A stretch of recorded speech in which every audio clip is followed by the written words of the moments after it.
Doctor साहब के ॾिठो much कचहरी ते मां डॉक्टर साहब के मैसेज कयो तो या मच कचहरी 2 ॾींहं पोइ हुजे त घटि में घटि मां बि तव्हांखे जॉइन कयां ऐं दिलि में पे सोचुमि त मच कचहरी में राग रंग बि आहे मुला हूं ई बदनाम आहिनि हिकदमि ॿीहर बदनाम शहर आहे डॉक्टर साहब चयो त ज़रूर मुलाक़ात थियणु घुरिजे मां चयो पोइ मुलाक़ात सिर्फ़ु अकेली तव्हां सां न थियणु घुरिजे सिंधी कम्युनिटी सां मुलाक़ात थियणु घुरिजे छो त सिंध खां धरती जी ॻाल्हि कई मुंहिंजे दोस्तनि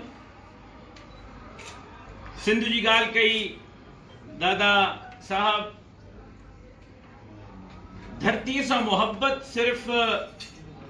साईं जीएम सैयद साहब नाहे सेखारी धरती सां मोहब्बत सिर्फ बशीर खान कुरैशी या खालिद महमूद सुमरे नाहे सेखारी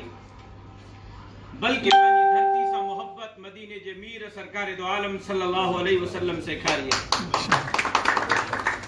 ऐं जॾहिं साईंजन मक्को छॾनि पिया त सरकार दो आलम सल्लल्लाहु अलैहि वसल्लम मक्के जे तरफ़ मुंहुं करे अखियुनि मां नीर वहाए करे चयो त मक्का मूंखे तोसां ॾाढी मोहब्बत आहे मां तोमें ॼायो हां मां तोमें पलियो हां मां तुंहिंजे घिटियुनि में खेॾियो हां मां तुंहिंजे घिटियुनि में जवान थियो हां मां तोखे छॾणु नथो चाहियां पर ज़ालिमनि मूंखे रहणु न ॾिनो इन जे करे मां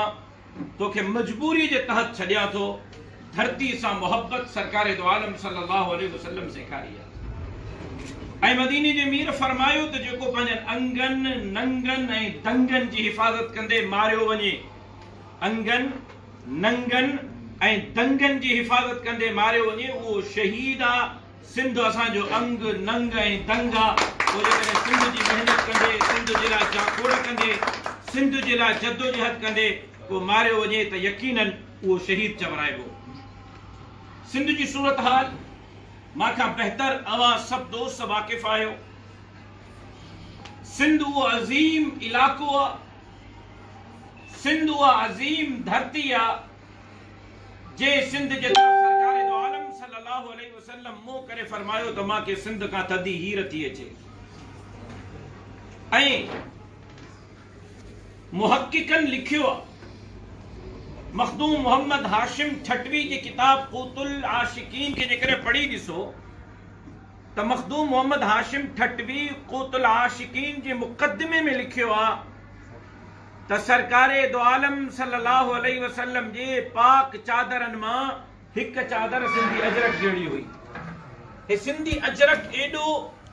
असांजो अज़ीम अजरक आहे एॾो अज़ीम असांजो शान आहे ऐं दुनिया जे टोपियुनि ते नज़र कयो का करारी टोपी आहे का गोल टोपी आहे का टेढ़ी टोपी आहे माज़रत सां का कहिड़ी लेकिन वाहिद टोपी पूरी दुनिया जे टोपियुनि मां सिंधी टोपी आहे जंहिंमें मस्जिद वारो महराब ठहियल आहे इन टोपीअ जी जेकॾहिं निस्बत आहे त मस्जिद जे तरफ़ ऐं मदीने जे मीर जे तरफ़ आहे एॾी वॾी अज़ीम असांजी सक़ाफ़त आहे लेकिन बदकिस्मती सां हमेशह जिन भी सिंध जी ॻाल्हि कई सिंध जो मुक़दमो विढ़ियो सिंध जी जंग विढ़ी मुंहिंजा लख इख़्तिलाफ़ ज़ुल्फ़कार अली भुट्टो साहब सां मुंहिंजा लख इख़्तिलाफ़ मोहतरमा बेनज़ीर भुट्टो साहिबा सां लेकिन मां हीअ ॻाल्हि एतराफ़ कयां थो इन ॻाल्हि जो त भुट्टो साहब हिकु लीडर हो बेनज़ीर साहिबा हिकु लीडर हुई उन्हनि वटि विजन हो उन्हनि वटि सोच हुई लेकिन जॾहिं बि जंहिं बि सिंध जे लाइ आवाज़ उथारियो उहो बशीर खान कुरैशी हुजे उहो डॉक्टर खालिद महमूद सुमरो हुजे मीर मुर्तज़ा भुट्टो हुजे या बेनज़ीर साहिबा हुजे उन्हनि खे पोइ रस्ते तां हटायो वियो ऐं उन्हनि खे जेको आहे सिंध जे मोहब्बत जे पादाश में जेको आहे गुठो वियो ऐं असांखे उन्हनि जा जनाज़ा खणणा पिया लेकिन सिंध तव्हांखे हीअ ॻाल्हि मां खां वधीक बख़ूबी तव्हां हिन ॻाल्हि खां आगाह आहियो त सिंध उहा अज़ीम धरती आहे जेके अल्लाह तबारक व तआला उन्हनि नेमतुनि सां मालामाल कयो आहे जो शायदि पाकिस्तान जे कंहिं ॿिए इलाइक़े में एतिरियूं नेमतूं न हुजनि जेकियूं नेमतूं अल्लाह सिंध खे ॾिनियूं आहिनि 70% अॼु बि मुल्क जो रवेन्यू असांजो सूबे सिंध पियो ॾे 70% खां वधीक रेवेन्यू ॾियण वारो सूबो अॼु बि मुंहनि जे दड़े जो मंज़र पेश करे रहियो आहे। थर जी सूरत हाल अवां जे साम्हूं आहे। पूरी दुनिया जे अंदरि थर हिन वक़्तु पसमानदा तरीन इलाइक़ो डिक्लेयर थियो आहे। लेकिन तव्हांखे हीअ ॻाल्हि मालूम आहे त थर जो कोयलो एशिया जे कोयलनि मां ऐं दुनिया जे वॾनि कोयलनि मां हिकु खाण आहे।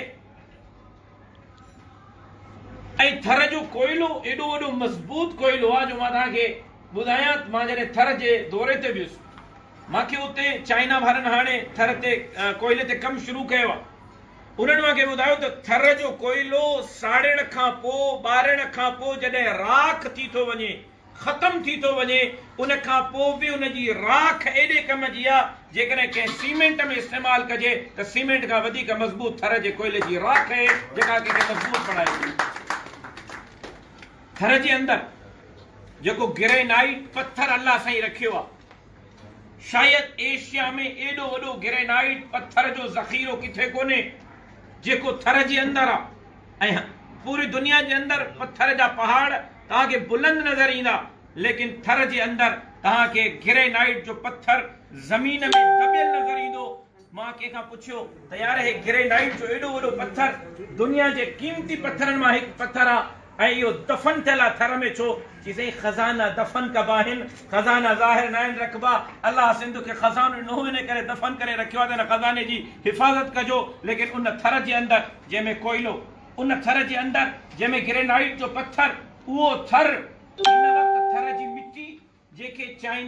चाइना किले जो नालो ॾिनो आहे, 5000 रुपए में किलो थर जी वारी था खपाइनि। अब इहा काॾे कंदव थर जी मिट्टी,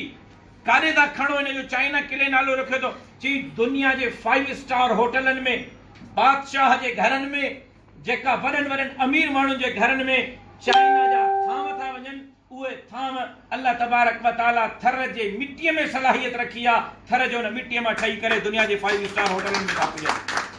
उन जे बावजूद अॼु थर जा मासूम बच्चा मरी रहिया आहिनि। अॼु थर जी सूरत हाल इंतहाई अबतर आहे। ऐं ठटे खां वठी करे बदीन ताईं जेका सामुंडी पट्टी अल्लाह साईं सिंध खे ॾिनी, लेकिन बदकिस्मती सां त उन सामुंडी पट्टीअ जे करे सिंधु दरिया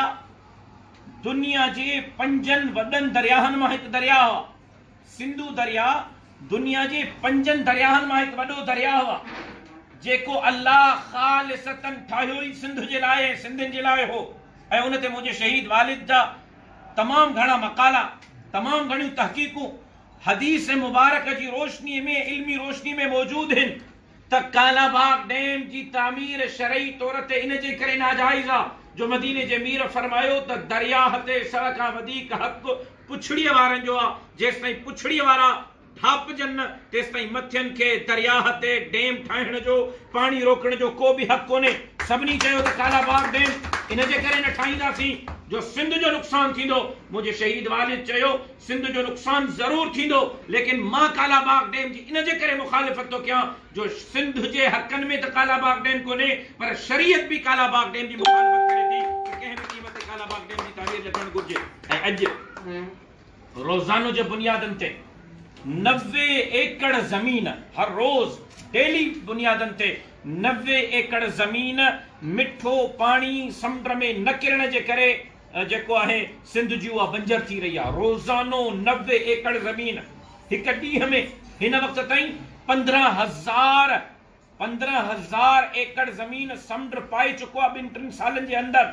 15 लख खां वधीक एकड़ ज़मीन उहा बंजर थी चुकी आहे। ऐं मीरपुर साकरे में हलिया वञो, ठटे जे मुख़्तलिफ़ ॻोठनि में हलिया वञो, सिजावल जे ॻोठनि में हलिया वञो। ऐं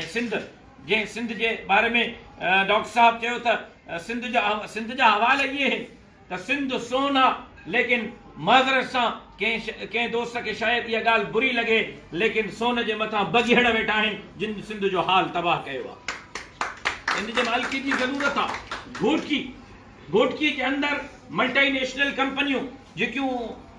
लातादाद क़िस्म में आहिनि, उन्हनि खे तव्हां खणी ॾिसो। बदीन जे शुगर मिलनि खे खणी ॾिसो। अंदरून सिंध जे अंदर भी एतरी वॾी पोटेंशियल आहे जो कराची ऐं अंदरून सिंध जी पोटेंशियल जेकॾहिं सिंध जे मथां इस्तेमाल थिए त असांजी सिंध, मां कसम सां थो चवां, दावा सां थो चवां, सिंध जा वसीला सिंध जे मथां इस्तेमाल थियनि, सिंध जा वसीला सिंधियुनि ते ख़र्च थियनि, सिंध जो पैसो सिंध जे मथां ख़र्च थिए, कंहिं सिंधीअ खे कमाइण जे लाइ UAE वञणो न पवंदो, UAE जे अरबनि खे कमाइण जे लाइ सिंध अचणो पवंदो। हिन सिंध एॾी मालामाल आहे, लेकिन बदकिस्मती सां सिंध जी कोई मालकी न पियो करे। मां पंहिंजे शहीद वालिद जे नक्शे कदम ते हलण जी कोशिश कई ऐं कोशिश कयुमि त पंहिंजे शहीद वालिद खां पोइ इंतज़ार कयुमि त मुंहिंजे शहीद बाबे जा दोस्त मूंखे सॾींदा, क़ौम परस्त दोस्त मूंखे चवंदा दादा हलिया त मैदान ते निकिरूं, हलिया त मुहाड़ो अटकायूं। मां साल ॾेढ साल इंतज़ार कयो त मूंखे काॾो न काॾो आवाज़ ईंदो, डॉक्टर सलीम साहब जी जमात जो आवाज़ ईंदो, न त घटि में घटि जेको ॿिए यार मूंखे चयो त मां फलाणे दोस्त तंज़ीम क़ौम परस्त जीअं सिंध महाल वारा मूंखे सॾु ॾींदा। इंतज़ार कयुमि साल ॾेढ साल ताईं। मूंखे जॾहिं किथां सॾु न आयो त मां करप्शन मिटायो सिंध बचायो जे नाले ते निकिरी पयुमि मैदान में ऐं पोइ मां डॉक्टर कादिर मक्सी साहब सां राब्तो कयो, अयाज़ लतीफ़ पलीजे साहब सां राब्तो कयो, सिंध जे क़ौम परस्त धुरिन सां राब्तो कयो त अचो मां पंहिंजे शहीद वालिद जे मिशन खे खणी करे सिंध जी मालकी जे लाइ निकितो हां, अचो त कुल्हे में गुल्हो मिलाए करे सिंध जी मालकी कयूं, सिंध खे वागुनि जे वातन मां आज़ाद करायूं ऐं सिंधियुनि खे उन्हनि जा हक़ ॾियारण जे लाइ जदोजहद कयूं। ऐं वाहिद जमात मुंहिंजी जमात ही जो सिंध जे 29 ज़िलनि में करप्शन मिटायो, सिंध बचायो जे नाले ते मां न सिर्फ़ एहतिजाजी मुज़ाहिरा कया, धरना हया, बल्कि उन्हनि ज़िलनि जे हर हिकु ज़िले जे हेडक्वार्टर में वञी करे उतों जे लोकल इश्यूज़ खे हाईलाइट करे मां इहा कोशिश कई त इन्हनि लोकल इश्यूज़ खे हाईलाइट करे हुक्मरान खे मजबूर कजे त सिंधियुनि जा मसला हल थियनि ऐं सिंध जा मसला हल थियनि ऐं लोकल इलाक़ाई जेको आहे उहो मसला हल थियनि। ऐं सिर्फ़ु इन हद ताईं न, मूंखे ख़बर आहे त मुंहिंजो शहीद वालिद कीअं शहीद थियो, उनखे शहीद करण वारा केरु आहिनि, मां उनजा नाला बि ॼाणियो थो, उनजा चेहरा बि ॼाणियो थो। ये जेका गिरफ़्तार आहिनि जेल में ये त किराए जा कातिल आहिनि। इन्हनि ख़ुदि पुलिस इन्वेस्टिगेशन में चयो त असांखे पैसनि जी लालच ॾिनी वई त असां तव्हांजा घर पैसनि सां भरींदासीं। डॉक्टर ख़ालिद महमूद सूमर खे क़त्ल कयो, मुंहिंजे लाइ एज़ाज़ आहे। डॉक्टर ख़ालिद महमूद सूमर जो विछोड़ो सिर्फ़ु मुंहिंजो विछोड़ो न हो, सिंध जो विछोड़ो हो, सिंधियुनि जो विछोड़ो हो, लेकिन डॉक्टर ख़ालिद महमूद सूमरे जे मूंखे ज़िंदगी ते बि फ़ख़्रु हो, उनजे शहादत ते बि फ़ख़्रु आहे ऐं उनजे शहादत सां मां हौसला शिकस्त न आहियां। मुंहिंजा हौसला बुलंद आहिनि त मुंहिंजे शहीद बाबे खे अल्लाह साईं शहादत ॾिनी त जनाब